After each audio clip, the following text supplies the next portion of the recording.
إنما المؤمنون الذين إذا ذكر الله وجلت قلوبهم وإذا تليت عليهم آياته زادتهم إيمانا. إنما المؤمنون الذين إذا ذكر الله وجلت قلوبهم إنما المؤمنون الذين إذا ذكر الله وجلت قلوبهم وإذا تليت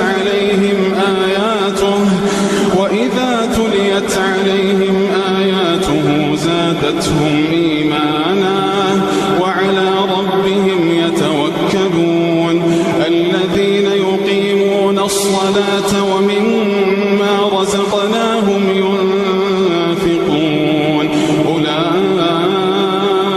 هم المؤمنون حقا لهم درجات عند ربهم ومغفرة ورزق